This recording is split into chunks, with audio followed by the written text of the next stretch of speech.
Hello everyone, this is Shannon from That's So Poe, and today I'm doing a review of Drinking from Graveyard Wells by Yvette, Lisa, and Ndlovu.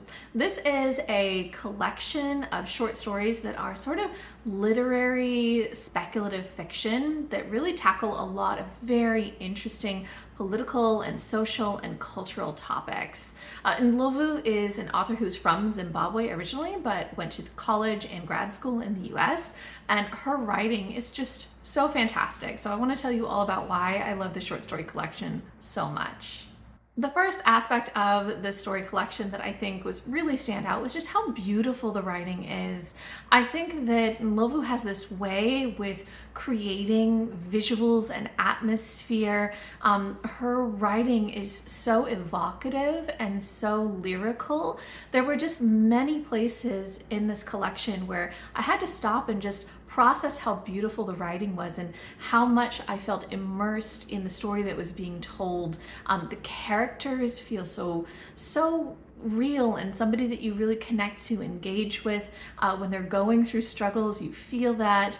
And also just the world building is so fascinating. So I thought the writing in this was really stand out. I also loved how much this collection focused on Zimbabwean culture and history. There's so much in all of these different stories that tackles different events or issues in Zimbabwean history. So independence or things like kind of the effects of colonization, the time when Zimbabwe was Rhodesia and that kind of transition. Talks also just a lot about kind of family dynamics and social expectations and social mores, also things like death practices, and also the way that girls are socialized into adulthood. There's so many different aspects of Zimbabwean culture that are threaded throughout these stories that, especially reading the collection as a whole, you start to gain just a better understanding of what Zimbabwean culture is like, and you start learning all of these different aspects of Zimbabwean history that make later stories in the collection make more sense given what you read about previous stories. And there's little bits that kind of tie in across the stories where you start recognizing things. And so I just loved that experience. I also loved how much these stories tackle different social issues, and especially social issues that are affecting people in Zimbabwe. So there is a ton in this about corruption, especially governmental corruption. There's one very kind of almost flash fiction story in this that's almost a fairy tale version of Mugabe, which was fascinating. There's also just a lot in this about kind of things like inflation and how that has affected Zimbabwe. If you've heard about the inflation that happened in Zimbabwe, and just people waiting in line for banks just to pull out a small amount of money. There's so much in this about the way that all of that affects people's daily lives. There's also a lot in this about kind of just sexism and the abuse of women and girls. There's such a feminist lens that these stories are told through, and there's some really haunting stories in this about what happens to women and girls and the way that their lives are played out. So there's so much social commentary in this. So you've got that beautiful writing, and you also have all of this depth of themes and commentary that I think give it a lot of meaning and body. In addition to all of those aspects, it also has huge speculative elements. Almost every story in this collection uses magic or sci-fi elements or myth to sort of use those as a vehicle to create speculative fiction that talks about the themes and the issues. And so they're used in so many different ways. There's so many different types of myth and magic and sci-fi elements. So it uses ghosts to talk about the way that women are mistreated. It uses gods to talk about the way that family obligations can leave somebody forever indebted to their family with the responsibility that they have. It uses things like sort of sci-fi medical experimentation type of things to talk about how generational trauma affects people and what could happen if you had solutions to that and if that would be a good idea. It uses time travel to talk about the erasure of women in history. So it uses all of these different aspects that are speculative elements to really explore these deeper themes and issues.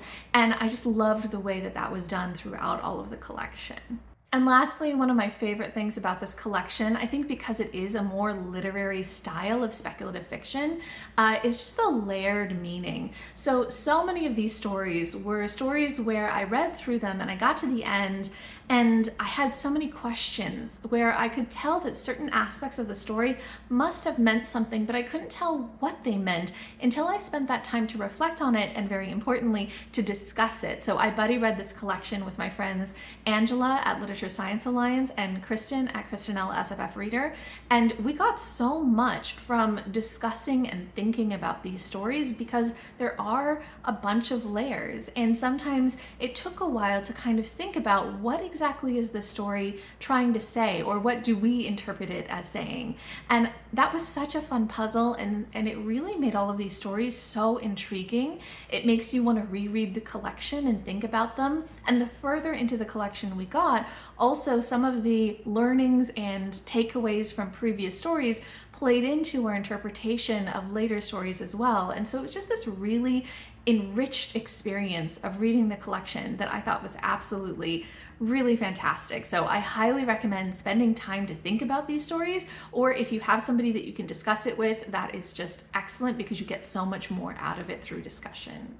Overall, I think that Drinking from Graveyard Wells is such an excellent SFF literary short story collection.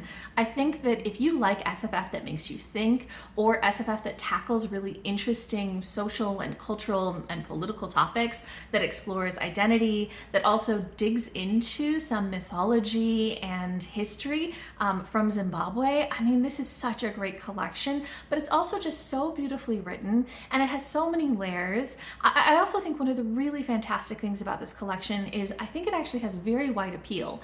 Angela, Kristen, and I actually have fairly different taste when it comes to SFF, and often when we read collections together, we find we have very different opinions on the stories. But in this collection, we all pretty uniformly loved everything that we read. Obviously, there's some stories that are more favorite than others, but we all loved these stories, and I think that that really speaks to the strength of the writing and the strength of the storytelling in this, that even with different tastes, you get so much out of this. So I highly recommend this collection. I really hope more people pick it up. It is shortlisted for the Ursula K. Le Guin Award, and it's such a fantastic collection, you guys. So if you guys have read this, or if you've read any of Ndlovu's stories, she's been published in Faya magazine, as well as, I believe, in New Sons too. And I mean, just such great stories. So if you guys have read anything of hers, if you're interested in this, you want to chat with me about it, I would love to talk with you. So just leave me a comment down below.